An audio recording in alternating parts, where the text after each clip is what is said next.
এডিআৰিৰ মৌখিক পৰীক্ষা অহা 17 জুনৰ পৰা আৰম্ভ হ'ব। আপোনালোকে জানে এডিআৰি থাৰ্ড গ্ৰেড অৰ্থাৎ তৃতীয় বৰ্গৰ বাবে যিসকল উত্তীৰ্ণ হৈছে তেওঁলোকে 3টা পৰীক্ষা দিব লাগিব। যিসকলে ষ্টেনোগ্ৰাফাৰৰ পৰীক্ষা পাছ কৰিছে তেওঁলোকে ষ্টেনোগ্ৰাফাৰৰ স্কিল পৰীক্ষা দিব লাগিব। যিসকলে ড্ৰাইভিং পাছ কৰিছে তেওঁলোকে ড্ৰাইভিঙৰ স্কিল পৰীক্ষা দিব লাগিব। আৰু যিসকলে সাধাৰণ তৃতীয় বৰ্গত পাছ কৰিছে তেওঁলোকে কম্পিউটাৰৰ স্কিল পৰীক্ষা দিব লাগিব।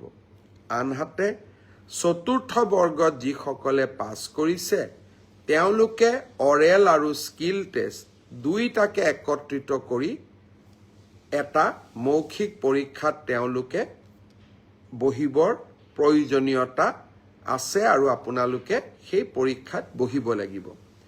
মই আশা কৰোঁ আমি জুলাই মাহৰ 15 তাৰিখৰ আগতে এই মৌখিক পৰীক্ষা বা স্কিল পৰীক্ষাৰ গোটেই পৰ্যায়টো শেষ কৰিম আৰু মই আগতেই কৈ অহাৰ দৰে 10 অক্টোবৰৰ দিনাখন আমি আপোনালোকৰ হাতত যোগ্যজনৰ হাতত নিয়োগ পত্ৰ তুলি দিবলৈ প্ৰচেষ্টা কৰিম। 10 অক্টোবৰৰ দিনটোতে আমি post graduate teacher, graduate teacher, LP, ME শিক্ষক আৰু স্বাস্থ্য বিভাগৰ বিভিন্ন পৰীক্ষাত উত্তীৰ্ণ হোৱা আৰু এডিআৰিৰ পৰীক্ষাত উত্তীৰ্ণ হোৱা এই আটাইসকলকে একেলগে খানাপাৰা ফিল্ডলৈ মাতি আনি আমি নিযুক্তি পত্ৰ আগবঢ়াম।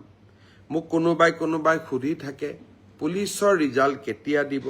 সকলো ৰিজাল্ট আমি এনেকে দিম যাতে আপোনালোকৰ হাতত আমি 10 অক্টোবৰৰ দিনাখন আমাৰ নিযুক্তি পত্ৰ আমি হাতত তুলি দিব পাৰোঁ।